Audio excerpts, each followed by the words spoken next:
confirmem que...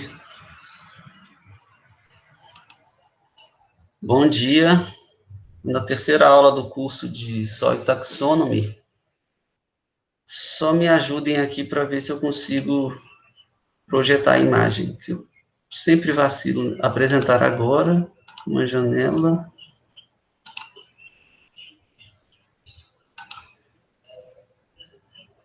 Então, vocês estão vendo a minha tela de PowerPoint? Sim, professor.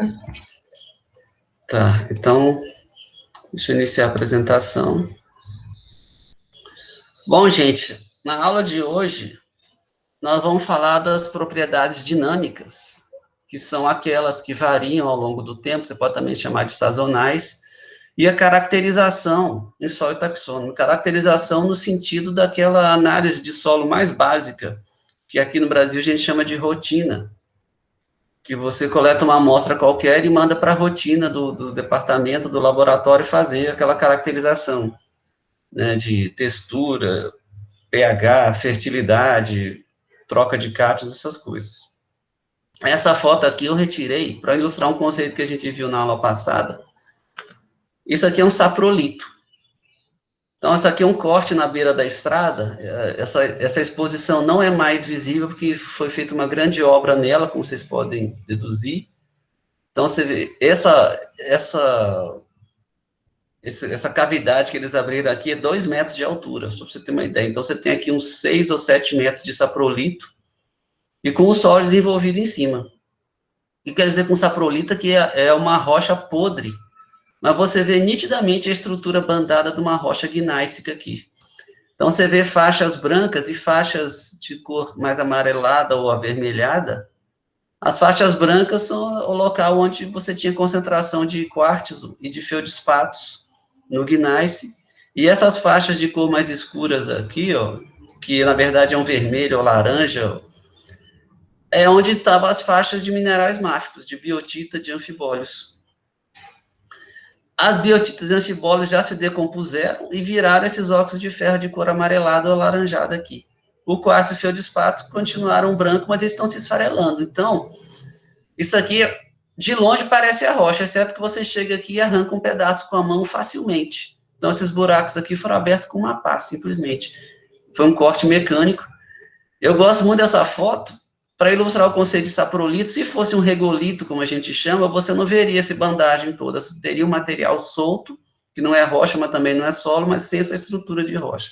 Essa aqui é a estrutura de rocha que a gente fala que é destruída quando você tem a formação de um solo, de um horizonte A ou de B. A gente viu na aula passada. Aqui você vê o perfil do solo. O que mais me chama a atenção é como é perfeita a transição, como é plana e linear a transição entre a rocha, entre o saprolito e o solo.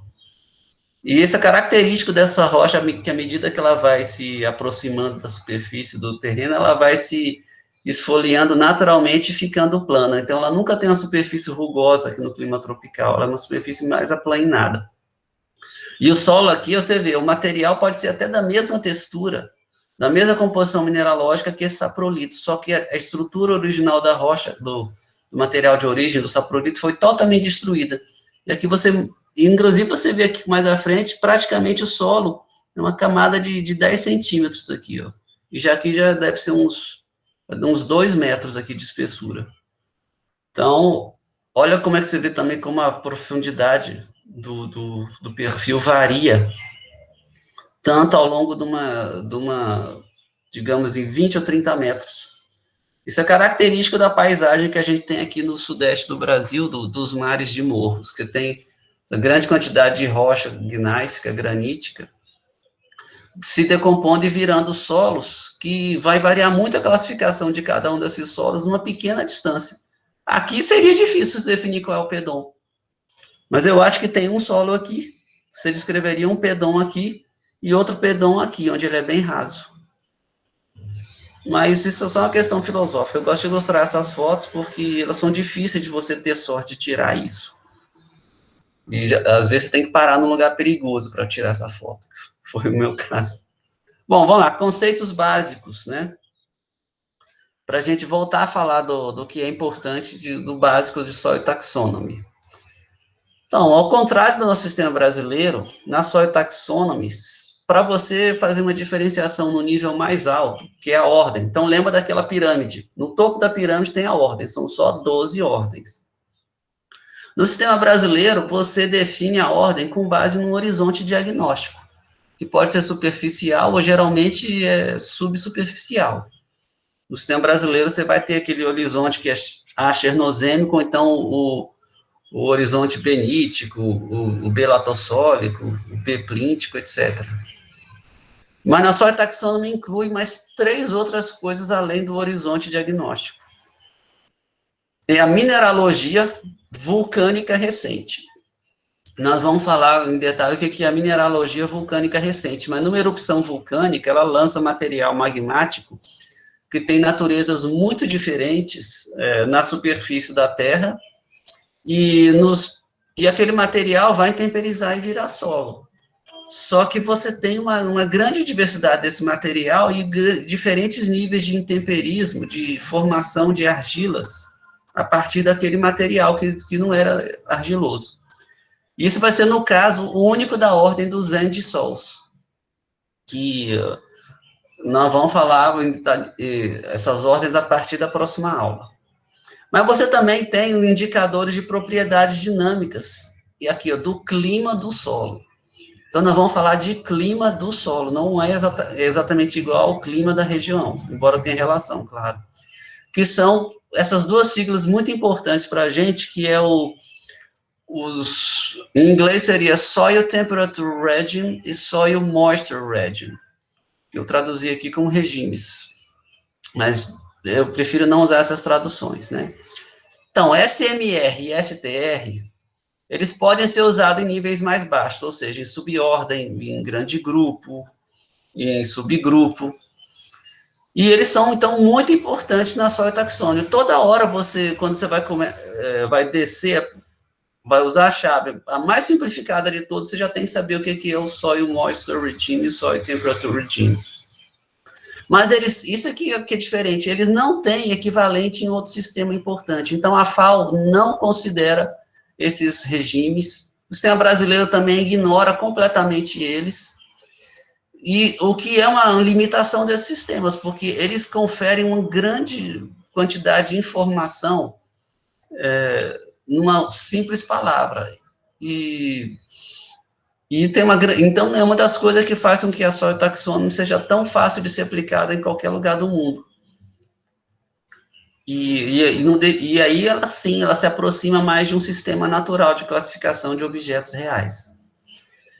E onde é que é determinada esses regimes? Eles não são determinados na superfície do solo, é uma camada subsuperficial chamada de control section, ou seção de controle. E o que é isso? Então, imagina que você tenha um solo seco no campo e você faz um cercadinho ou faz uma irrigação numa área relativamente grande e aplica uma irrigação de 25 milímetros, 2,5 cm, uma lâmina de 2,5 centímetros no topo de um solo desse que está seco. O que eu quero dizer com seco? Que está abaixo daquele ponto de murcha permanente da física do solo, que é de 1,5 megapascal, ou 15 atmosferas, se você quiser chamar assim. Então, você aplica 25 milímetros e espera 24 horas. Aí, quando você chegar 24 horas depois, você abre aquele perfil, faz a escavação e vê até onde aqueles 25 milímetros infiltraram e umedeceram o solo. Ali é o topo da seção de controle.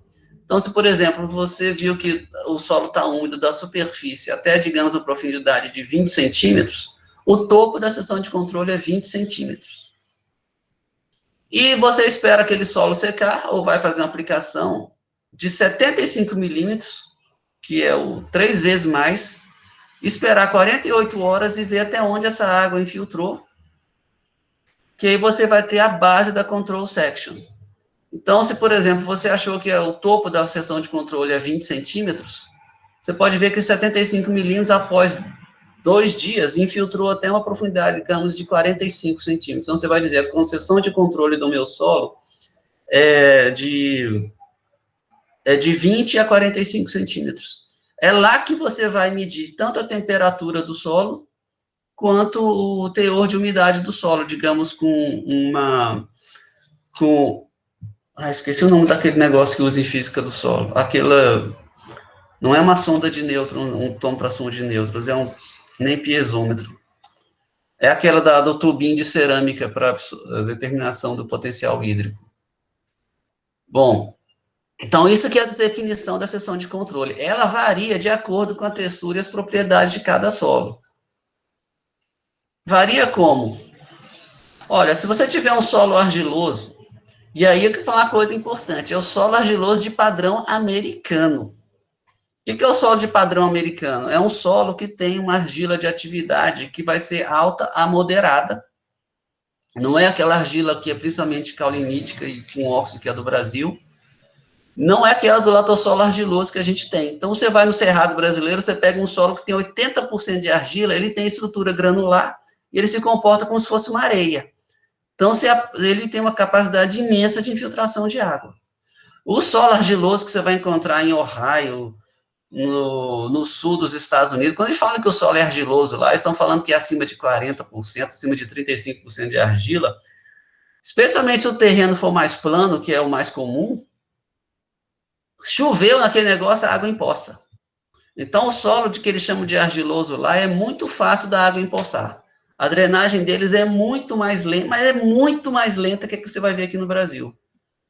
Então, num solo desses argiloso, de padrão americano, que vai ser uma estrutura em bloco angular ou em prisma, ou até estrutura laminar que a gente raramente vê no Brasil, a seção de controle é aproximadamente 10 a 30 centímetros. Então, se você estiver trabalhando num local, você tem um solo argiloso que não é muito bem drenado, você pode assumir que sua seção de controle é 10 a 30. No solo de textura média, de 20 a 60, também para o padrão americano, e no solo arenoso, de 30 até 90 centímetros. Quanto mais arenoso, mais profundo vai ser isso aqui. Então, não tem uma definição muito aproximada. E, idealmente, onde você tem uma estação de USDA, ou um campus de uma universidade americana, você vai ter essas determinações todas feitas, inclusive a seção de controle. Lá eles vão fazer as medições climáticas, ano após ano, e ter uma média estatística, assim como você tem para climatologia. Quando você diz a temperatura média anual de Lavras digamos, 19,2 graus. Essa média, ela é calculada num prazo de 30 anos, e idealmente você vai calcular essas coisas aqui num prazo equivalente, só que isso raramente corresponde ao que você vai encontrar no campo, especialmente fora dos Estados Unidos. Então, vamos falar do regime de umidade do solo, né? Oi, Yuri, eu tenho uma dúvida. Oi? Eu tenho uma dúvida aqui. É na seção de controle que você mede, você falou que mede temperatura e a umidade também? Agora vai ficar mais claro. Tá. Então, vamos ver aqui, ó. Então, o SMR, ele vai definir o tempo pela qual a control section de um solo está seca. Seca no sentido que é abaixo do ponto de murcha permanente. Então, é aquele teor de água aproximado que a gente estima que as raízes das plantas não conseguem absorver água. Então, lá na seção de controle, você vai ver se... Você não vai dizer que o solo está seco, você vai dizer que a seção de controle dele está seca, úmida ou saturada. Então, o que é seca? Abaixo disso. O que é saturada? Os poros estão totalmente preenchidos por água. E o que é úmida? Qualquer coisa entre os dois. E num ano, isso se refere a um ano normal, entre aspas. Eles gostam, olha que bacana, o conceito de normal é estatístico. O que é um conceito normal? É a precipitação média anual entre mais ou menos 30% da média de 30 anos.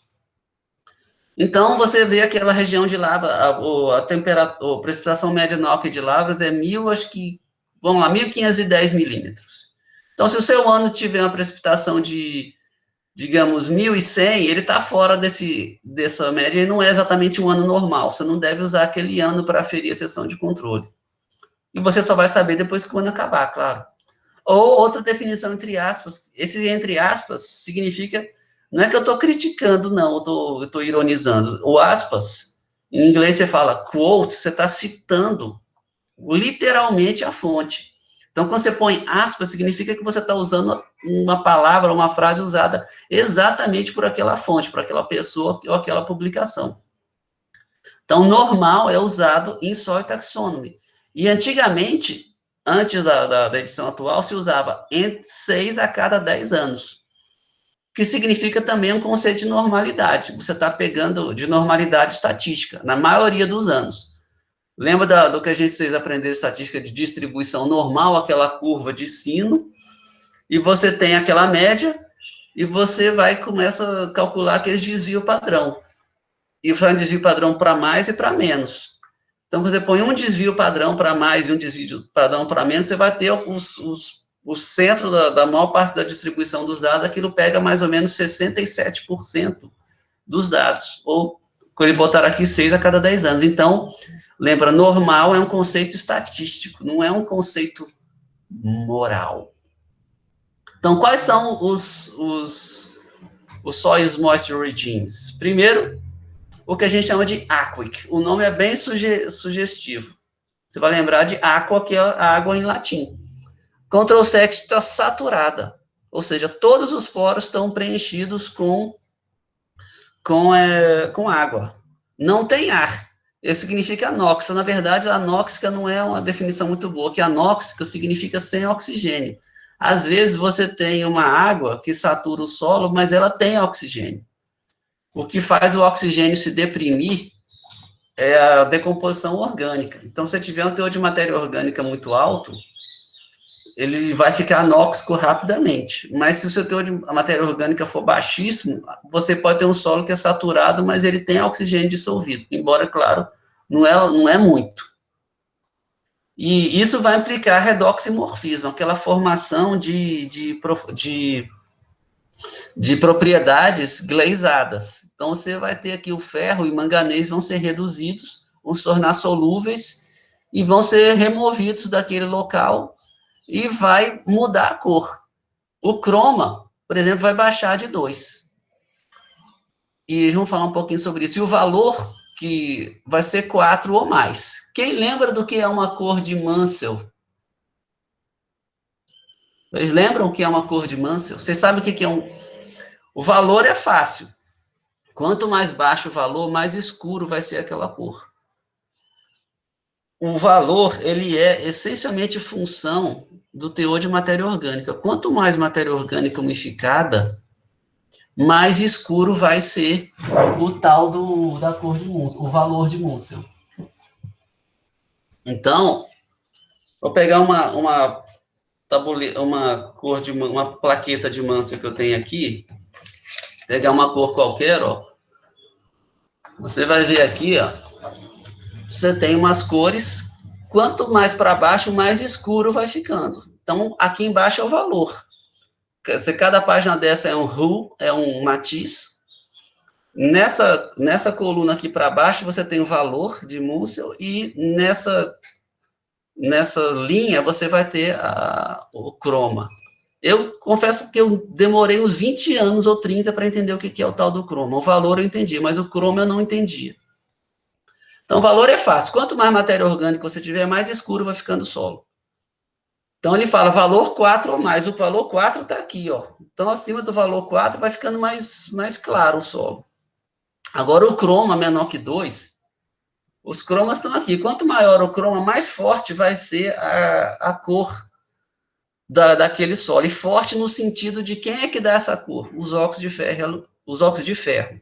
Tanto a guetita quanto a hematita, lepidocrocita, magnetita. A gente simplifica para hematita e guetita, mas não é tão simples assim.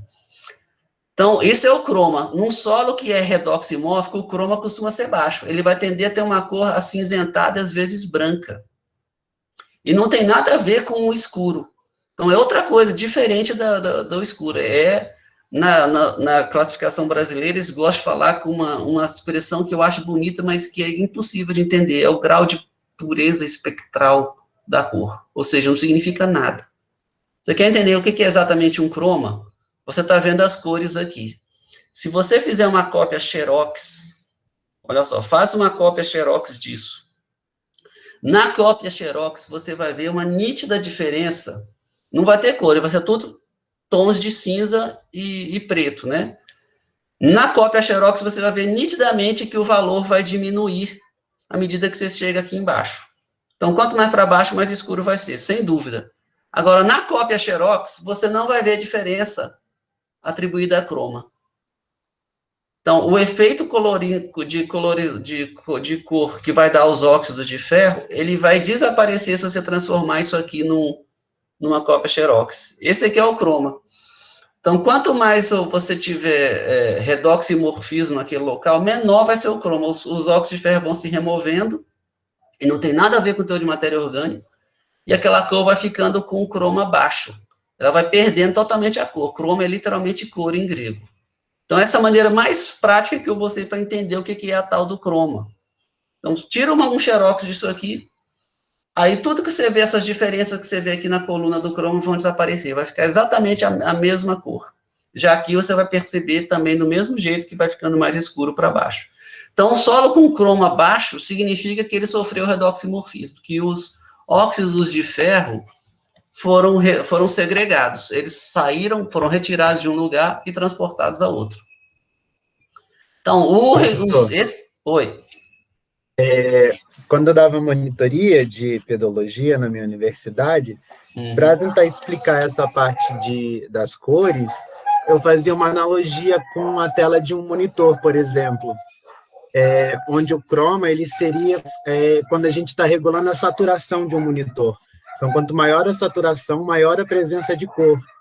Aí eu passava para eles como se fosse o croma, ele seria a saturação pela cor espectral, né, pela matiz, e o valor seria como se fosse o brilho, né? Claro que não exatamente assim, mas seria também, também tentava explicar como partes de branco e partes de preto.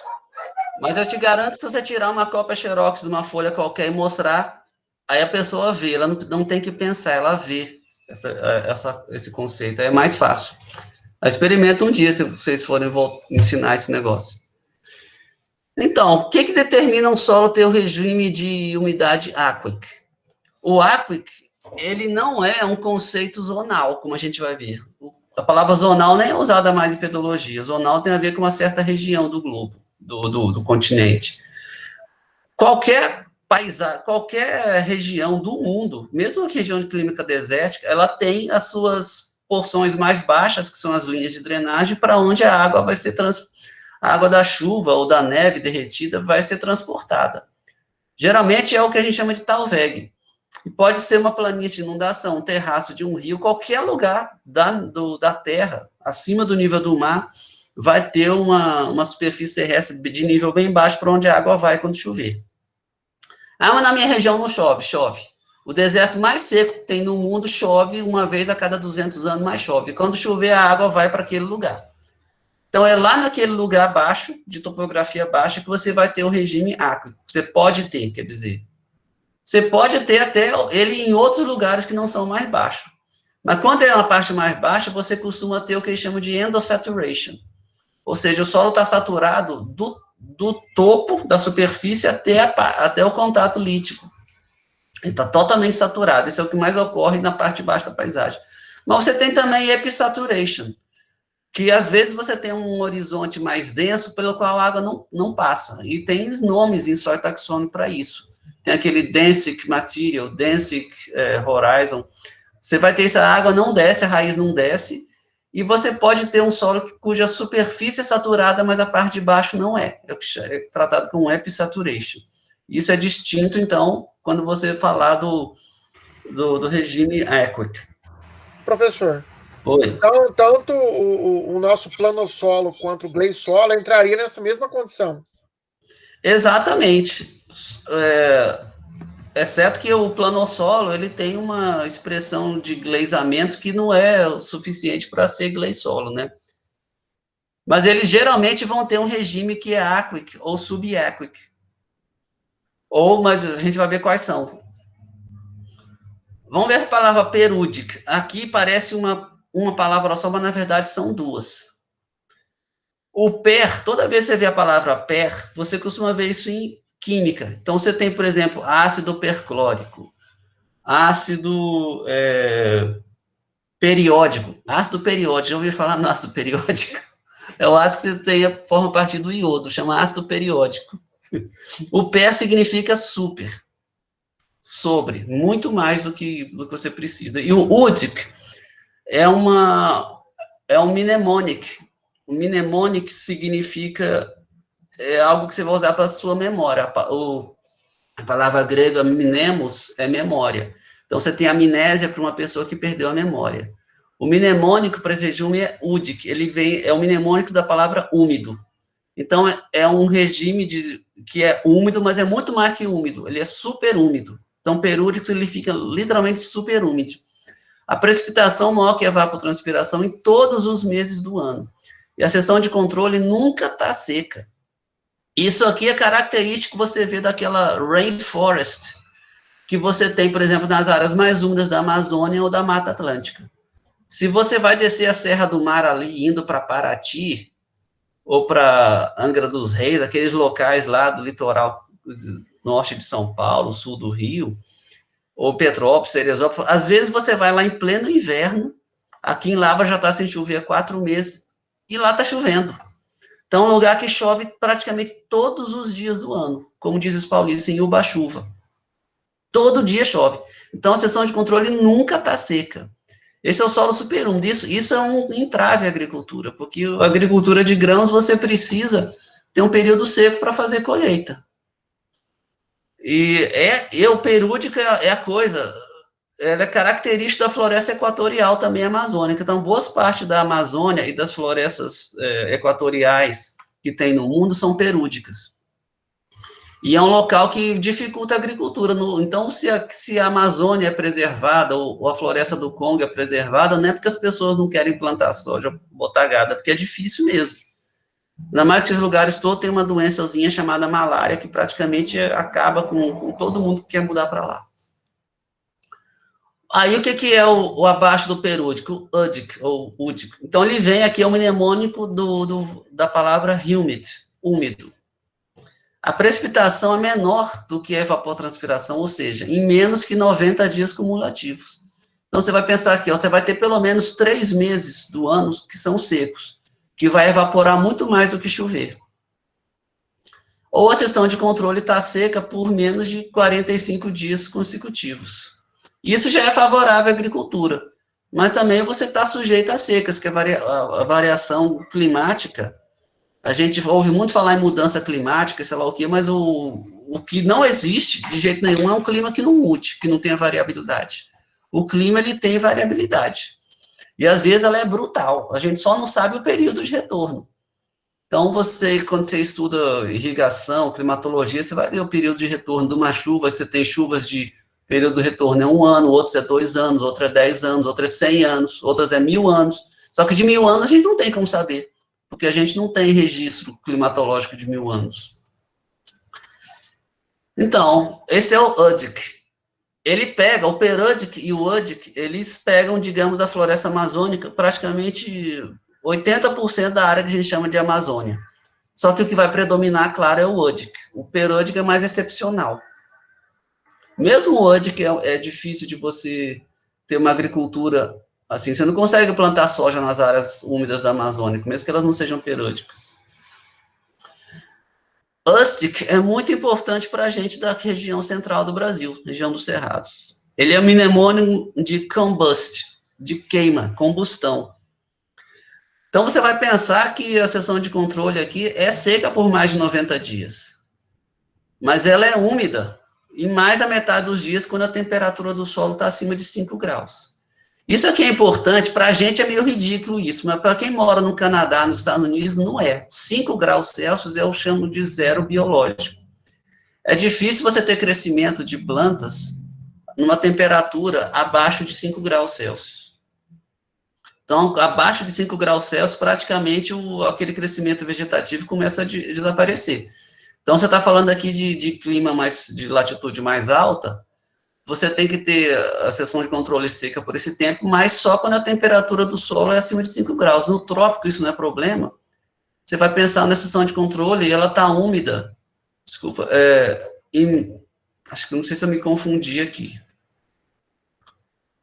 acho que ela tá seca por por mais de 90 dias consecutivos. Aqui no Andic, tá seca por menos de 90 dias. Aqui ele é mais. Depois eu vou corrigir, se for isso. Então, esse aqui é o Ustic, ele pega praticamente a região dos cerrados que a gente tem, e vai pegar também uma boa parte das partes mais secas do Brasil, mas também, num local como a Amazônia, ou na região que a gente chama de Mata Atlântica, você vai ter áreas de Ustic. Aqui na região de Lavras, ela é um local de contato entre o bioma da Mata Atlântica e o bioma do Cerrado. E você roda pela estrada aqui, você vê locais que a vegetação parece muito com a Mata Atlântica e outros que ela parece muito com o Cerrado.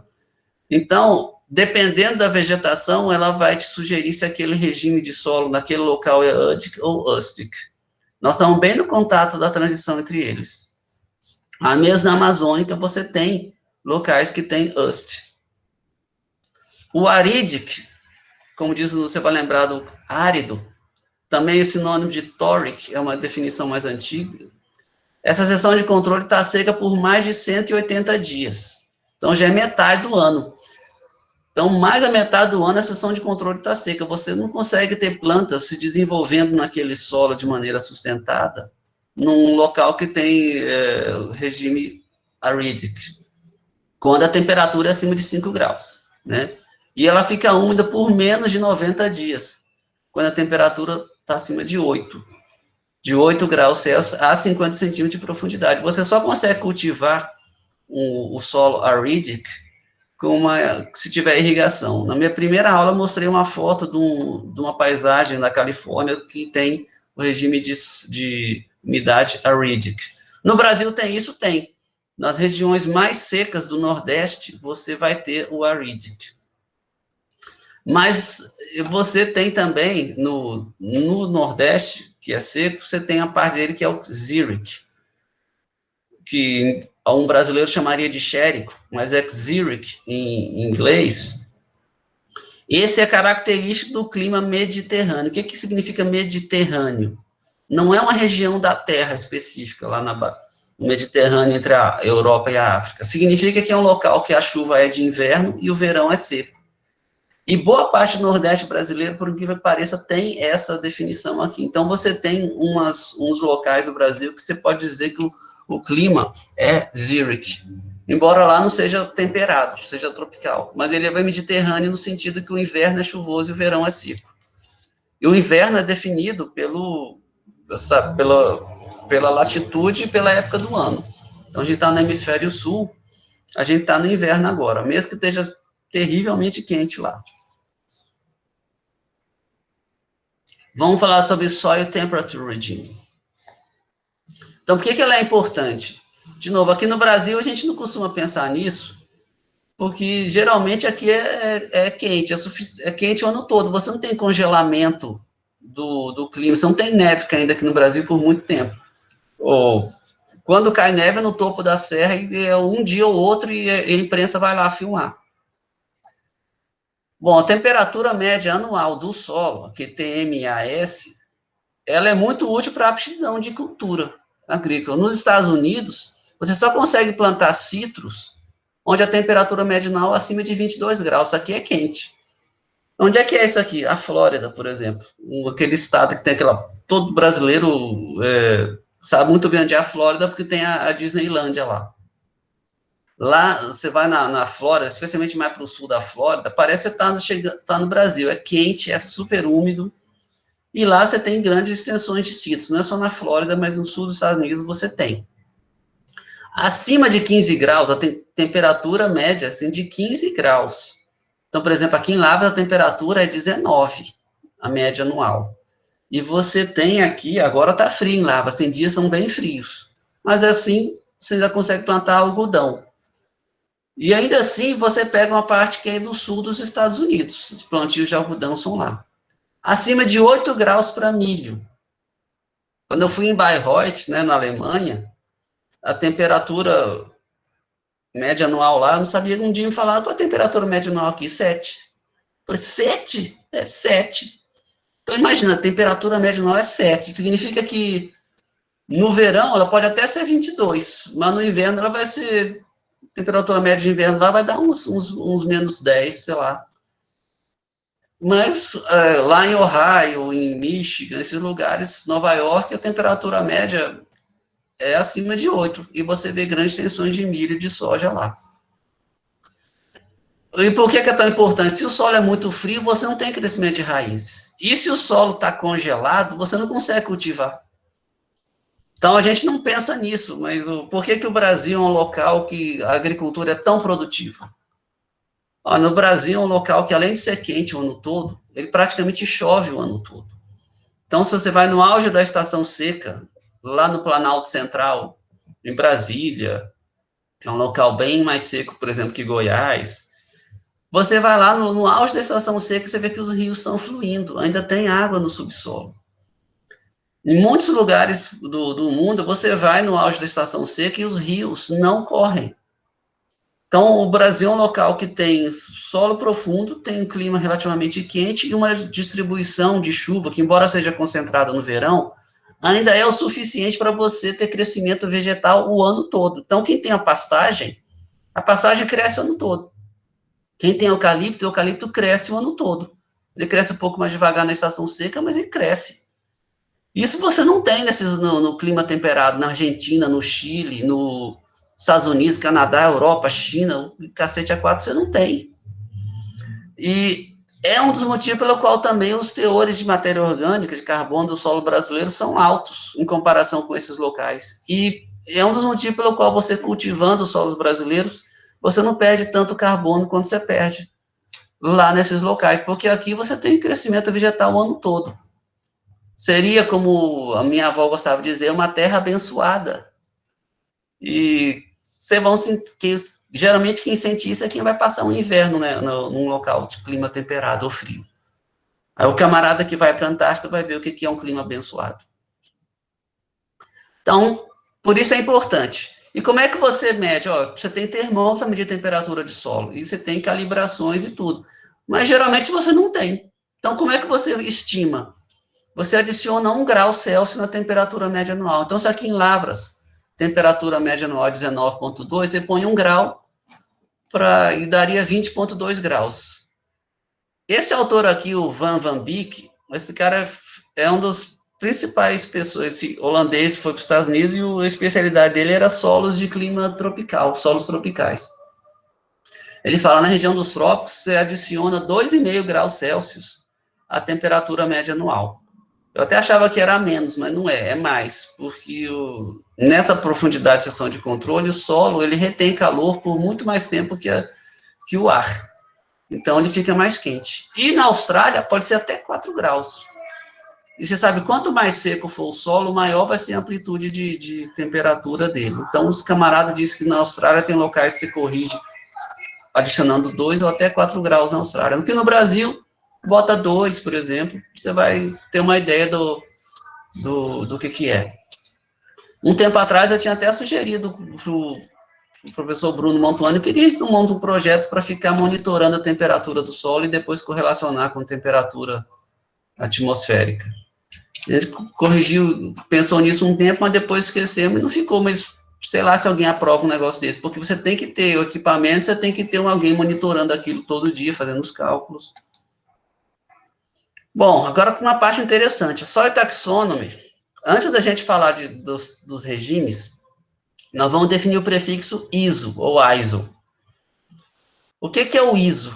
É a temperatura média de junho, julho e agosto, os meses que aqui são de inverno, mas lá é verão. Se essa temperatura média desses 3 meses difere daquelas de dezembro, janeiro e fevereiro, que lá é o inverno, em 6 graus Celsius ou mais. Se por acaso essa temperatura, na verdade aqui está errada, 6 graus ou menos. O regime ISO é aquele em que a temperatura do verão e a temperatura do inverno é muito parecida, como aqui no Brasil, em boa parte do Brasil é. Isso corresponde aproximadamente ao clima tropical e parte do clima subtropical. Eu vou corrigir esse negócio. O que significa isso? Quando a gente fala em clima tropical, o que você entende? Tem mais de uma definição de clima tropical. É aquela que, a geográfica é aquela que diz que onde você tenha entre as latitudes 23,2 graus sul e norte. Tudo aquilo que está entre essas latitudes é chamado de tropical. Aqui em Lavras, a nossa latitude é 21 graus. Então, se a gente está geograficamente na zona tropical, só que como a altitude aqui em Lavras é alta, se você pegar o critério de classificação do Köppen, vai dizer que aqui é temperado warm, temperado morno. Então, tem mais de uma maneira de definir o que é clima tropical. O que eu acho mais bacana, a definição mais eficiente do que é o clima tropical é exatamente essa da Soil Taxonomy, que pega o regime de temperatura do solo. No clima tropical, ele vai ser ISO. E quando a gente fala tropical, não significa quente. Não significa úmido, nada disso. Você tem tropical úmido, tropical seco.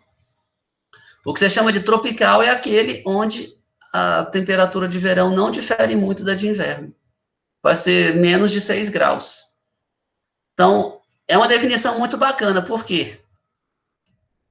Bom, quem são os regimes ISO? Eu tenho ISO Frigid. Frigid, lembra da sua refrigerador? A temperatura média, né, anual do solo é abaixo de 8 graus. E não tem o caráter creek. O que é esse caráter creek? Creek, você vai pensar em termos de gelo. A temperatura média dos meses de verão, onde você tem um local creek, é abaixo de 15 graus. Ou seja, um verão gelado. Então, você tem o solo fica congelado por um bom tempo num lugar desse. Então, você tem o isofrigid, o isomesic, entre 8 a 15 graus, o isothermic, entre 15 a 22 graus, e o isohyperthermic, acima de 22 graus. Então, todo o clima tropical está aqui. Vamos falar do que a gente chama da floresta amazônica. Lá, a temperatura média anual daqueles locais, geralmente, do que você vê, a temperatura média anual de Manaus, Belém, vai lá, 23, 24, 25, tem alguns lugares que eu já vi até que é 29 graus. Então, lá é hyperthermic, mas mais que isso, lá é isohyperthermic. Lá é quente o ano todo. Esse thermic aqui, ó, é o caso de Lavras. A gente está entre 15 e 22 graus. Então, mas aqui é isothermic, porque você tem essa temperatura mais ou menos o ano todo. Então, no inverno, a sua temperatura está em torno aqui de 16, 17 graus, e no verão está em torno de 22 graus. A diferença aqui vai dar em menos de 6 graus Celsius. O MESIC é de 8 a 15 graus. Pô, mas o trópico tem região de 8 a 15 graus? Tem. Se você vai subindo uma altitude, por exemplo, você vai lá, começa a subir a Cordilheira dos Andes. Vai ter locais lá que a temperatura média anual do solo vai estar entre 8 a 15 graus. E você vai ter locais dos trópicos que a temperatura é frígida, ela é frio o ano todo. As altitudes maiores, você vai ter região de lá que é acima de 3.000 metros, 4.000 metros, lá é frio, mas é frio o ano todo, ele não muda do inverno para o verão. Isso é a definição do clima tropical, isso é muito bem refletido aqui no regime do STR. Esses aqui são os de clima temperado. Então, por exemplo, o que é o clima temperado? Você tem um verão bem mais frio bem mais quente que o inverno. Então, a temperatura média anual menor que 8 graus, se não creek, você vai ter o frigid. Olha, compara com isofrigid. Mesic é 8 a 15 graus. Eu gravo isso aqui porque o clima lá de Ohio, de Nova York, é tudo mesic. Não é isomesic, é mesic, porque a temperatura média anual do solo está entre 8 a 15, só que você tem um verão lá que é tão quente quanto daqui, ou mais. E o inverno que é muito mais frio que o daqui. É o tal do clima temperado. O clima térmico entre 15 a 22 graus e o hipertérmico acima de 22 graus. Então, esse é o clima temperado. Você pode ter até uma temperatura média anual acima de 22 graus, que é uma temperatura muito alta, mas o inverno nesse local aqui vai ser muito mais frio. A diferença vai ser muito abaixo de 15 graus. Vai ser... O temperatura de inverno vai ser bem abaixo de 15 graus. Então, isso aqui você está botando uma grande, digamos, grau de informação em temperatura e umidade do solo. E temperatura e umidade do solo é importante porque, você sabe, eles controlam o grau de intemperismo, a velocidade de intemperismo do material de origem do solo. E você tem um regime de temperatura do solo só para a ordem gelo e sol, que a gente vai ver a primeira aqui, que é definida na chave da Soil Taxonomy. Então, você tem aqui a categoria subgelic, que a temperatura medial é entre menos 4 a 1 grau Celsius. Você tem a pergelic, per significa super gelado, a temperatura medial é menos 10 e menos 4, e o hypergelic é abaixo de 10 graus negativos. Então, tendo falado sobre isso, vamos falar dos métodos analíticos mais importantes que a gente tem em Soil Taxonomy. A análise de granulometria, né, é parte parecida com a do Brasil. Então, você pode fazer por método da pipeta ou do hidrômetro. E a dispersão geralmente é usado o hexametafosfato de sódio. O sódio é o principal íon dispersante que a gente usa para dispersar solo. Esse produto aqui, ele é vendido em farmácia com o nome de Calgon. Quem toma isso aí é quem está com prisão de ventre séria. Então, esse é um dispersante que vai dispersar aquele material todo e a pessoa vai evacuar no banheiro depois. E o nome é Calgon. Mas ele é usado para você dispersar solos. E em alguns casos, você tem que remover carbonato. Às vezes, matéria orgânica ou óxido para fazer uma análise de granulometria. De carbonato é muito fácil você remover. Você tem que aquecer o solo com um pouquinho de HCl. E aí você remove o carbonato. Que, às vezes, sem remover o carbonato, você não consegue dispersar as argilas. Aí você vai ter um teor de areia muito maior do que o que você, na verdade, tem naquele solo. Então, essa parte é relativamente básica. O que é diferente é a dispersão. Esse coeficiente de expansão linear aqui, Cole, tem uma equação para ele, mas não vou focar nisso. Isso vai ser importante naquele negócio do solo vértico. E a gente vai falar, quando a gente falar de solo vértico, talvez a gente chegue nisso aqui de novo. Quando começou a ciência do solo nos Estados Unidos, as análises que eles faziam, químicas dos solos, eram muito parecidas com o que a gente chama de análise total hoje. Eles pegavam aquele material isso é um método que vinha da geologia. Você aquecia aquilo a uma temperatura acima de 1000 graus, ele virava um gás, um material, um plasma, e aí você fazia uma análise. Então, você expressava a análise do solo com base em teores totais de óxidos. Sílica. O que é sílica? É SiO2. É o teor de silício expresso como óxido. O que é alumina? É a L2O3. Então, SiO2 não é quartzo, a L2O3 não é clorídrio, é simplesmente uma expressão de óxido desses elementos químicos aqui. Ferro era expresso como Fe2O3, não é expresso como hematita, é como Fe2O3, na forma de óxido. A gente expressa como óxido para quando você faz isso, a conta total do seu material vai dar em cerca de 100%. Porque o oxigênio, ele compreende mais da metade da massa dos minerais e das rochas comuns, né? Então, se você não expressa como óxido, os seus teores totais não chegam a 50%, quando você faz uma análise de um material mineral, como solo ou como rocha. Mas isso aqui informa muito pouco. Como o professor Bebeto gosta de dizer, o seu teor total de sílica informa nada sobre o solo, o seu teor total de alumina também não. E aí, nessa época, eles começaram a fazer os testes de fertilidade que são usados ainda hoje, tanto lá como aqui. Vários deles são usados, a partir de 1940. E, de novo, não tem uma equivalência automática. Então, por exemplo, quem já estudou fertilidade do solo brasileiro sabe que você tem vários extratores para fósforo. Você tem o fósforo MELIC 1, MELIC 3, você tem o fósforo em resina. Você tem... os resultados, eles podem correlacionar, mas você não está sujeito a uma margem de erro nisso aí.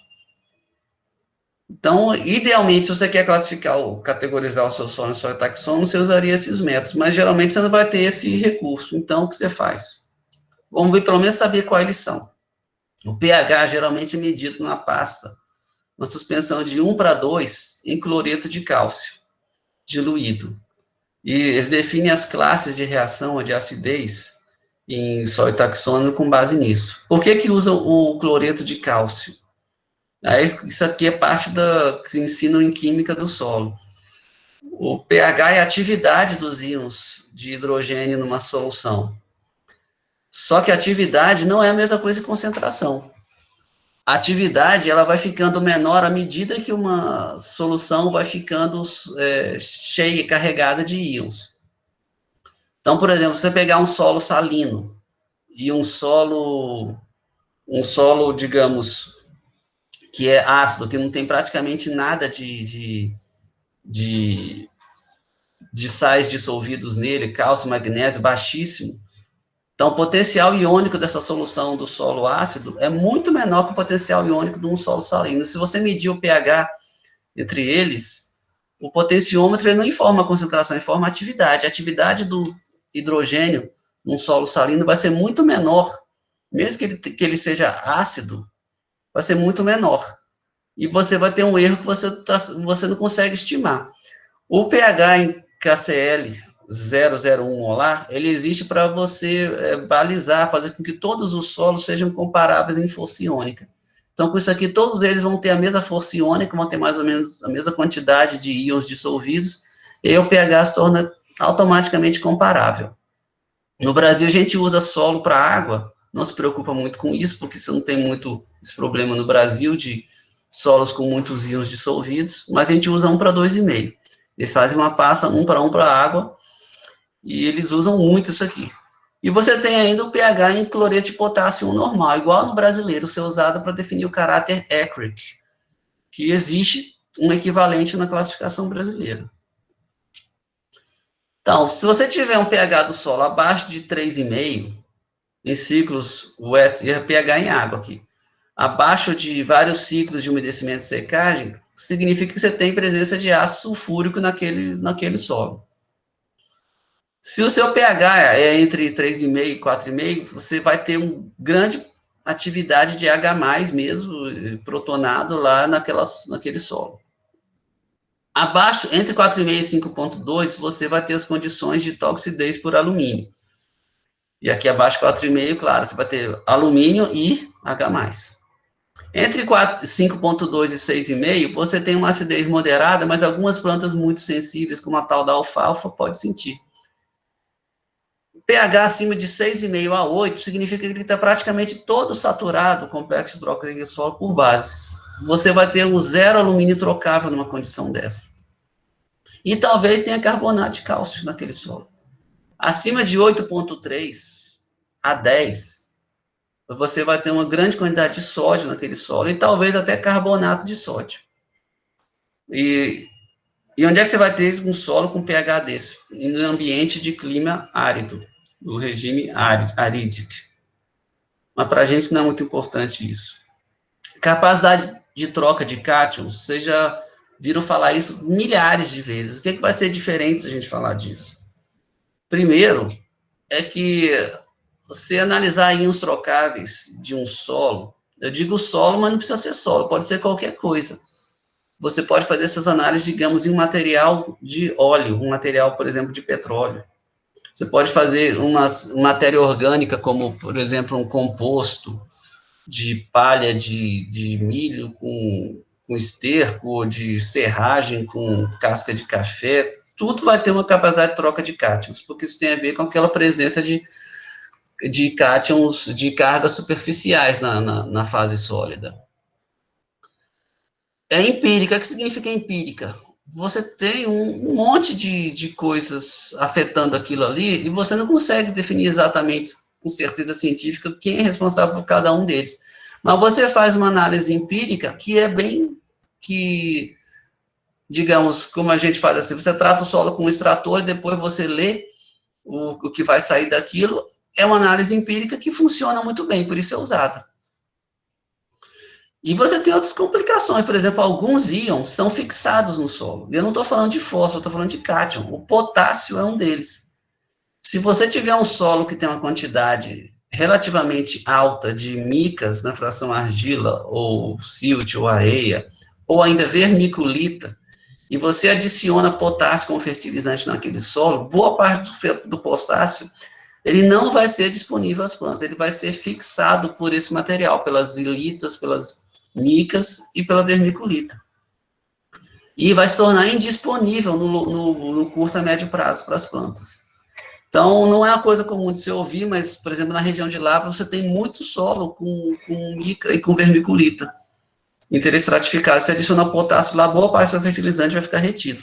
A gente geralmente aprende sobre a parte do fósforo, mas o fósforo nem entra aqui porque ele é aniônico. Estamos falando cátions aqui. Mas ainda assim, você tira muita informação da fertilidade do solo, do comportamento biológico dele, e usa em soil taxonomy. Então, nós temos que tratar disso. Então, a única coisa que você vai achar que é familiar em soil taxonomy é o alumínio trocável, que chamam de extractable. Você vai tratar aquela amostra de solo com KCl1 normal, exatamente como é feito no Brasil, cloreto de potássio. Então, você trata aquilo, o potássio vai deslocar o alumínio do solo e você vai ler aquele alumínio por absorção atômica ou por titulação e vai ter o alumínio que é trocável. Trocável significa isso, ele foi trocado pelo potássio. E se você, em vez de usar cloreto de potássio, usasse, digamos, cloreto de sódio ou cloreto de magnésio, você teria valores que são um pouquinho diferentes. Por isso que a gente diz que o método é empírico. Então, esse método aqui, qualquer método que a gente tratar agora, ele vai dar resultados de acordo com o procedimento que você usar, com o extrator, a concentração, com a agitação, com o tempo de repouso, Então, pronto. É empírico nesse sentido, vai ter um monte de variações naquilo, você não consegue explicar tudo, mas ele acaba funcionando. E a única coisa que você vai reconhecer é esse aqui. Soma de bases extraíveis ou trocáveis. Quem são as bases extraíveis ou trocáveis? Cálcio, magnésio, sódio e potássio. Sódio raramente é determinado no Brasil, mas nesses lugares porque ele pode ser um complicador, pela salinidade de solo. Como é que você extrai eles? No Brasil, você extrai cálcio, magnésio e alumínio com KCl normal. E o potássio você extrai com o reagente de Melick, o mesmo usado para fósforo. Segundo o professor Alfredo Lopes, ele tem uma correlação boa, mas não é exatamente igual. Então, como é que você extrai esses camaradas? Com acetato de amônio, APH7, isso você vai ler para absorção atômica e chama. Amônio é NH4, ele é um cátion. Ele é um cátion até menor que esses aqui. Mas você trata com esse acetato, que é um tampão, você tamponiza aquela pH7, e esse amônio vai deslocar esses 4 camaradas aqui, todos os cátions que tiver lá, mas você vai ler esses aqui, e aí você tem uma vantagem que você, no sistema brasileiro, você tem que usar cloreto de potássio e Melick para calcular a saturação de bases, ou soma de bases. Lá não, você trata com esse aqui e pronto. No pH 7, olha só, e lê. Com esses dois valores, o alumínio extraível e as bases extraíveis, você calcula a CTC efetiva no pH do solo não controlado. Embora aqui seja 7, o alumínio você não controlou o pH. Por quê? Se você tamponar o solo a pH 7, o alumínio praticamente se torna insolúvel. Então, por isso a gente extrai o alumínio numa solução sem pH controlado. Então, você soma esse alumínio com essa soma de bases extraíveis, você vai ter a CTC efetiva. EC, Effective Cation Exchange Capacity. Aqui, é uma coisa muito já importante em soil taxonomy. Mas onde é que entra aqui o H+, aquele H+, que a gente extrai? No nosso método brasileiro, nós extraímos H mais Al, um pH 7 com acetato de cálcio. Olha, então, antes de chegar lá, com isso, você calcula a CTC a pH 7. E você pode determinar, inclusive, de uma maneira mais simples. Mas o que é importante, que é a medição do amônio dissolvido? É mais simples do que isso aqui. Mas o que é importante a CTC a pH 7? Ela vai ser usada para diferenciar o Altisol do Alfisol. Alguém estava perguntando, né, a diferença do horizonte ardílico para o Candic. O Altisol geralmente vai ter o horizonte ardílico e o Alfisol vai ter o horizonte, desculpa, o contrário, o Altisol vai ter o horizonte Kentic e o Alfisol vai ter o horizonte ardílico. Eles são parecidos. O que vai ser diferente é essa CTC pH7, a saturação de bases. Se ela vai jogar se um no Altisol ou no Alfisol. E esse método aqui, ele foi usado, desenvolvido para os solos ácidos não salinos da Carolina do Norte, nos Estados Unidos. E tem uma base de dados muito grande, já há décadas, mais de 100 anos, desses solos da Carolina do Norte. O que a gente chama de UH mais AL, aqui no Brasil, que extrai pH 7, lá na sua toxicção, ele sai de um pH 8.2. Aí, sim, eles explicitam, extrai o H+, com esse método aqui, eles usam cloreto de bário com trietanolamina no pH 8.2. Aí, depois, eles pegam aquela pasta do solo que sobrou, lava aquilo, retira o bário, e trocando por cloreto de magnésio, e depois determina o bário. Aí calcula essa CTC a pH 8.2. É usada para diferenciar o pepidon molic de ambric, como a gente falou na aula passada. E você não usa se o solo tem carbonato, gesso ou sal, porque esse extrator vai extrair o cálcio que está nos carbonatos ou no gesso. Se você tiver um solo com pouca carga variável, por exemplo, um vertissolo, esses dois métodos vão dar resultados muito parecidos. E vocês vão calcular, eles calculam o que a gente chama de saturação de bases, literalmente, ela pode se referir tanto ao pH 7 ou 2, e isso vai ser explicitado mais adiante, quando a gente começar a usar a chave. Então, vamos só mostrar uma tabela, que eu extraí direto do livro do Stenville, para a gente ver o quanto que é importante isso aqui. Então, você tem aqui material de solo. Não está chamando de solo, está falando material de solo. Então, tem aqui Epipedon ambric, 2 ristic, e horizonte A e B de um oxissol, e A e B de um vertissol. Os teores de matéria orgânica aqui, ó, varia de 90% até 1%. Então, vamos falar aqui linha por linha. Na primeira linha, desculpa, acabei perdendo aqui. Aqui na primeira linha, Epipedon ambric. Então, um horizonte bem escuro, o teor de matéria orgânica alto, 14, mas o pH dele é ácido, 4,7. Essa CTC efetiva, que é a soma de bases mais o alumínio, deu 14,5 nesse Epipedon. Quando você vai determinar aqui lá o pH 7, a CTC a pH 7, pelo método de absorção, ela vai para 36,7. E quando você vai no pH 8.2, ela vai para 48. Então, ela praticamente quadriplica a CTC desses solos à medida que você usa esses três métodos. Nesse Epipedon ristic, que é essencialmente matéria orgânica quase pura, 90% matéria orgânica. pH muito baixo, 3.7. A CTC que ele tem aqui, ó, é 16. É até alta, porque esse solo deve ter baixíssimo teor de bases, deve ter um alumínio bem alto, que está respondendo por metade disso aqui. Mais um pH 7, quando você vai fazer essa titulação, ele pula mais de quase 10 vezes para 103. E no pH 8.2 ele nem é determinado, que aqui daria provavelmente 800, um valor que não tem sentido você usar aqui. Então, olha a diferença que essa grande mudança aqui, ó, do pH efetivo do solo para o 7 é o pH inicial do solo. Oi. Mas esse valor muito alto que daria no pH 8.2, essa matéria orgânica desse horizonte é porque ela está estabilizada no alumínio, aí ela foi liberada toda de uma vez em valores absurdos ou o quê? É exatamente isso que você quer dizer. Só que ela perde o sentido porque você não vai atingir essa situação. E acima desse valor, praticamente perde o sentido você fazer essa análise. Por isso eles não fizeram. Mas você falou a palavra umina, não necessariamente umina. A matéria orgânica alterada tem aqueles hidrogênios protonáveis dos grupos carboxílicos, fenólicos e uma série de outros, e eles vão se protonando à medida que o pH vai subindo. Só que ele perde o sentido aqui. Ou pelo menos,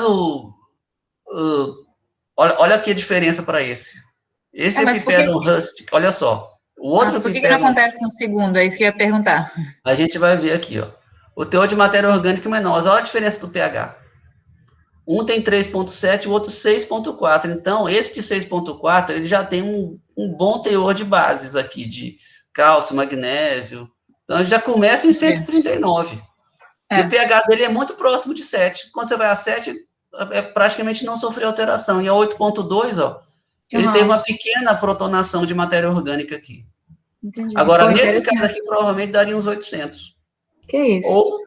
Mas, de qualquer jeito, eu não tenho dado. Eu imagino que seja isso, mas eu não tenho certeza. O livro não menciona. Entendi. Agora, vamos ver aqui o que a gente conhece, o oxissol. Que esses correlacionam, isso aqui com latossolos, de horizonte A e B. Teor de matéria orgânica é mais normal, 6 e 2%. Isso aqui são teores até altos para solo que não é orgânico, né? Então, no pH, 1:1 em água, 5 e 5,7. A CTC, ó, olha, 2 e 0,2. Então, é a mais baixa de todas, você vai ver, porque praticamente não tem bases, e o que você tem disso aqui é alumínio. Então, desses dois, deve ter 1,5 aqui no mínimo, que é alumínio. Quando você faz a CTC ao pH 7, olha o que você vai chegar aqui, ó. 9,7, subiu já praticamente 5 vezes. E no pH 8,2, subiu 10 vezes maior, 11 vezes maior que você tinha aqui. Então, você começa a ver que o pH é importante. Você tem à medida que você vai subindo o pH e o seu solo era ácido, você vai aumentando isso aqui. Esse aqui é um pouco menor, ou maior o pH, 5,7. A soma de base ainda é menor, mas ainda assim ela sobe, e subiu muito ainda, porque é toda a matéria orgânica umificada do latossol. Agora vamos ver aqui o vertissol. Esses são os solos de predominância de argila 2:1 expansiva. Então, a matéria orgânica deles olha só, é menor do que o do latossolo. Agora, o pH, ó, natural desses solos ele está praticamente na fase do neutro. Então, a CTC deles é bem mais alta que a do latossolo, não tem nem comparação, ó, 50 e 41. Essa diferença de um para o outro, de 42 aqui, é pela matéria orgânica, né? Mas quando você vai no pH 7, praticamente o valor deu até um pouco menor, mas é essencialmente o mesmo. E o pH 8,2 é, de novo, o mesmo. Então, você tem uma diferença que é praticamente não desprezível, porque nesses solos aqui, tem uma grande predominância de carga permanente, de substituição isomórfica nas argilas, e uma pequena parte que é carga variável. Já o latossolo é exatamente o contrário, ele praticamente não tem nenhuma carga permanente, todas as cargas são variáveis.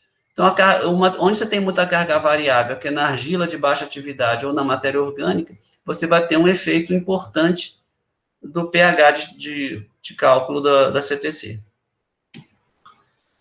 Então, essa aula vai ser um pouco mais curta que a da semana passada, felizmente, mas agora nós vamos começar a ver quem são os níveis mais altos da Soil Taxonomy, as ordens. Vamos ver a chave simplificada das ordens. Olha a palavra simplificada.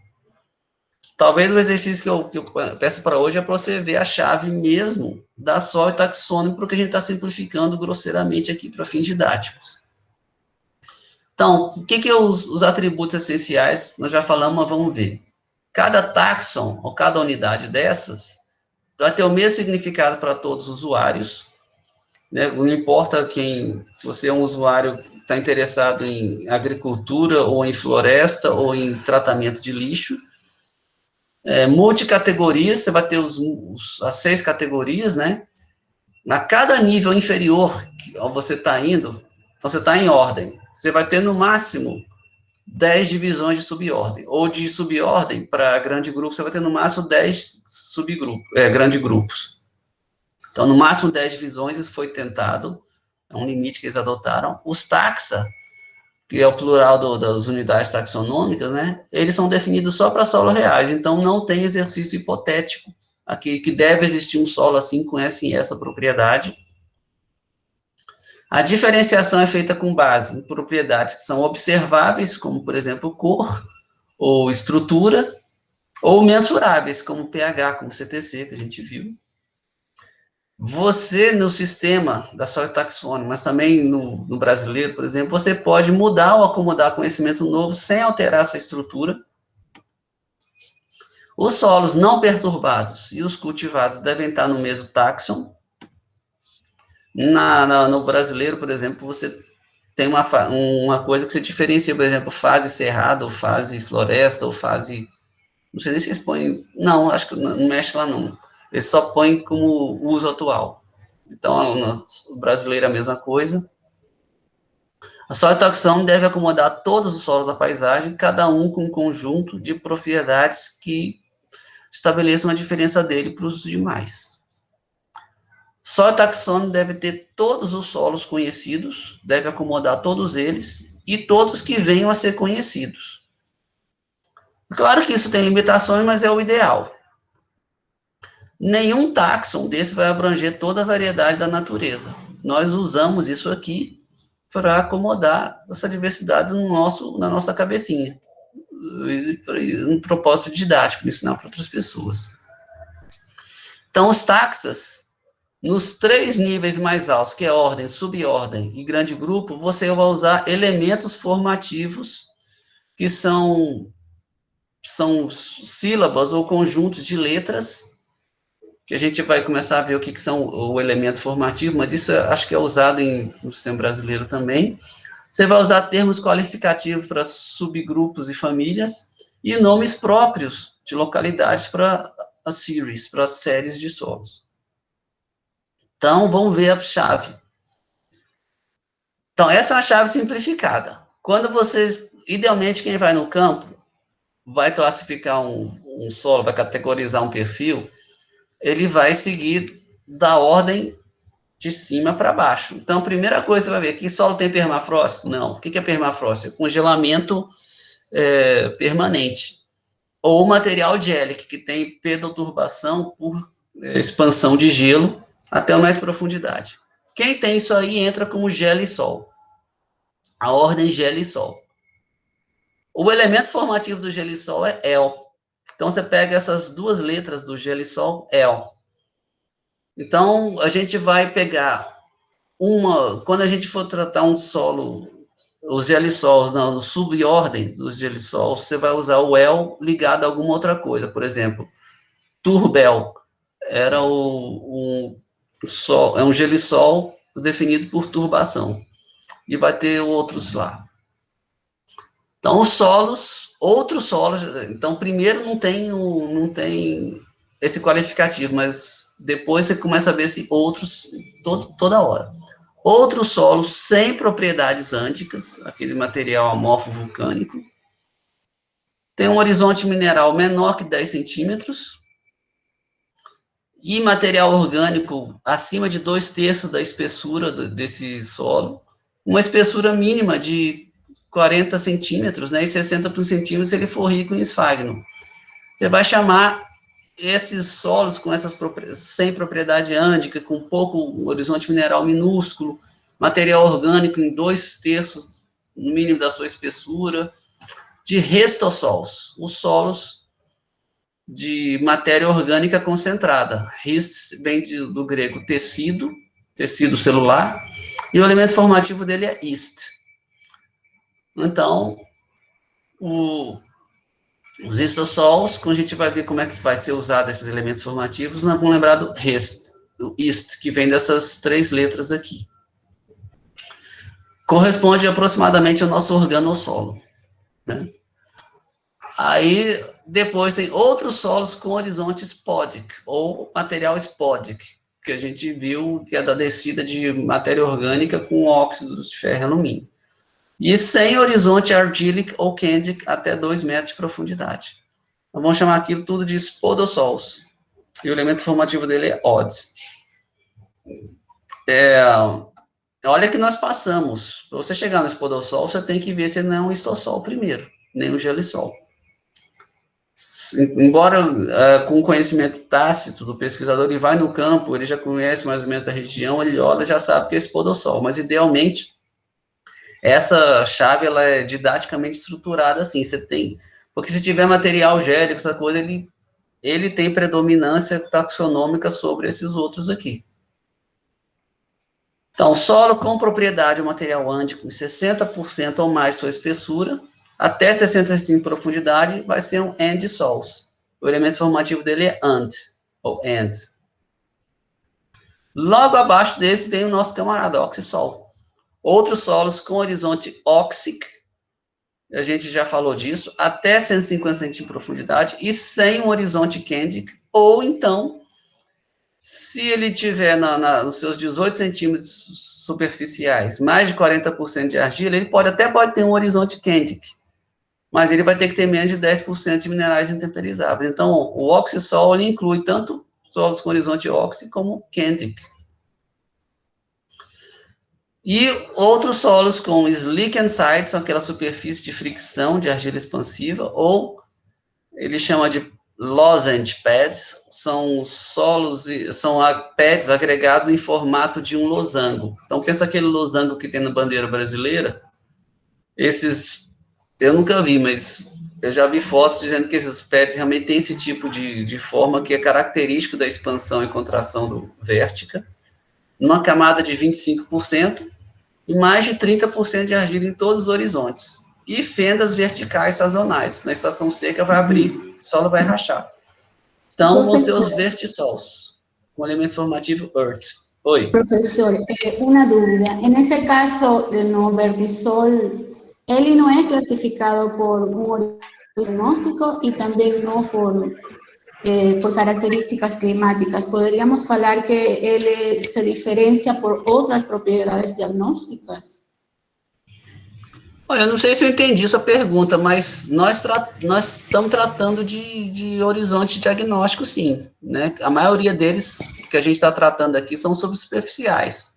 Ou mas você tem um... no vertisol, qual seria esse horizonte diagnóstico? Eu não sei se tem um horizonte diagnóstico, mas ele não menciona aqui nessa chave simplificada. Então, basta ter o slick inside. Eu acho que no caso dele são outras propriedades diagnósticas, porque ele tem que cumprir com as características de fricção, com a porcentagem de argila e pelas fendas. Esse é o principal. Eu não sei nem se tem um horizonte vértico em soil taxônio. No brasileiro tem. Eu não Mas na aula passada eles falam de propriedades vérticas, mas não de horizonte vértico. Mas no sistema brasileiro tem um horizonte vértico.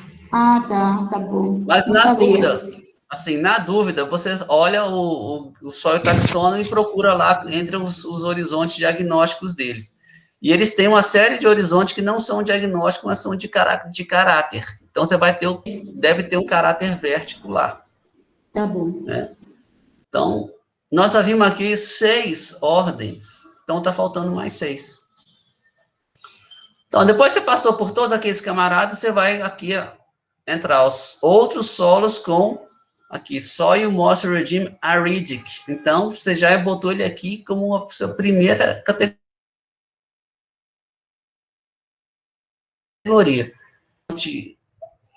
A bem fraco, ou antrópico, pode ser antropizado.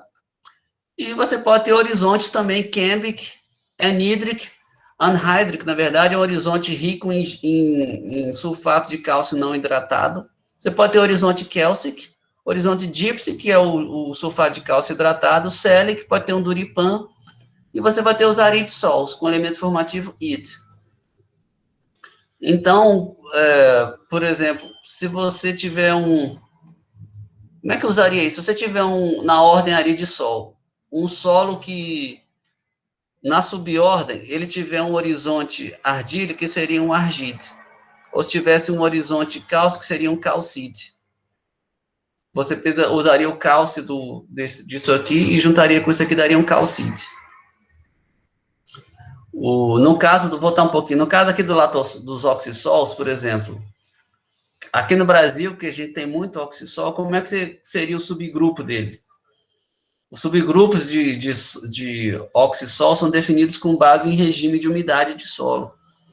Então, você tem o udoxo, que é o oxisol de clima údico, de clima com menos de 90 dias de seção de controle seca. Você tem o ustox, que corresponde aos oxisols de cerrado, que tem mais de 90 dias de clima seco. E você vai ter uma série de... Tem o Aquox, que é o de regime de solo áquico. Então, é assim que você usa os elementos formativos. Usa o ox, que vai ser a última parte da palavra, e você usaria o outro ustic, seria ustic, com ox daria ustox, ou udox, ou aquox, ou torrox. Então, passando do aridisol, nós vamos para outros solos com horizonte argillic ou candic. Olha só, pode até ter os dois, mas a saturação percentual de base é menos de 35% no pH 8.2, numa profundidade entre 125 a 180.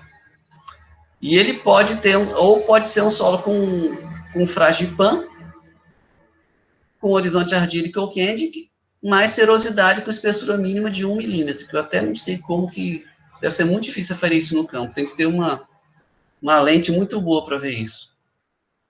E vai classificar como Altisol.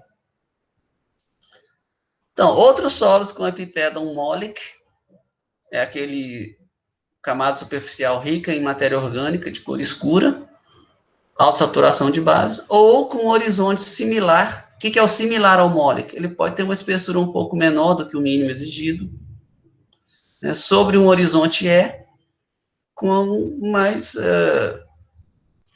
os horizontes abaixo desse horizonte O tem uma saturação de base acima de 50% no pH 7, que eles podem ser tanto ardílico, candic ou nétric. E olha só aqui, ó, você está falando aqui de saturação de base a pH 8.2 e aqui a pH 7. Então, isso é um detalhe importante. Depois disso, você tem outros solos com horizonte argillic, candic ou nétric. Aí vai entrar aqui os alfisols, que são aqueles solos de horizonte argílico, de descida de argila. Mas ele pode ser tanto ardílico, ou candic, ou nétric, né? E depois disso, você passa outros solos com epipedon umbric ou plagen. Então, o umbric é aquele horizonte superficial bem escuro de matéria orgânica, uma baixa saturação. O plagen é aquele de cultivo medieval na Europa por milhares de anos. Ou com horizonte câmbic. Vai cair como inceptisol. O elemento formativo dele é o ept. E a lata de lixo da Soil Taxonomy são os entisols, que vem da palavra recent soil, solos pouco desenvolvidos. O elemento formativo ent. No sistema brasileiro, a lata de lixo, o último, é o equivalente ao inceptisol, que é o cambisolo. Incept vem de incipiente, bem incipiente, por exemplo. Então, eu não dei muita atenção aqui aos elementos formativos, né, o que significam essas palavras, porque nós vamos falar, a partir da próxima semana, de ordens, essas ordens aqui. Nós vamos ver em maior detalhe o que são cada uma dessas ordens. Ok? Perguntas sobre essa aula? Alguma coisa que eu precise mostrar nessa apresentação? Professor, no caso do entisol, uma ordem que tem ali, ele se caracteriza por não ter horizonte B? Ou qual a diferença dele com os outros? Sim, ele geralmente não tem horizonte B, mas a diferença dele, por exemplo, ele não está especificado em ter um horizonte B. Ele está especificado simplesmente como outros. Então, se ele não se encaixou em nenhum deles, ele vai cair como entisol. Tá. Mas geralmente os entisols, o ent vem de recent, de desenvolvimento recente, ele é pouco desenvolvido. Então, ele costuma ser um horizonte A sobre a rocha ou sobre o saprolito, ou sobre o sedimento fluvial ou lacustre que deu origem a ele. Ah, tá. Bom, obrigada. Na foto de origem que a gente mostrou, na primeira foto do slide, você tem aquele saprolito cortado, e você tem uma área que você tem um horizonte A ócrico formado diretamente sobre o saprolito, não tem um B abaixo dele. Já na parte mais da esquerda da foto, você vai ter um horizonte A e um B, sabe? Então, geralmente, não, você não vai ter o B, não. Tá bom. Tá? Mais alguma pergunta, gente, antes de eu encerrar a gravação e a gente começar a fazer debates?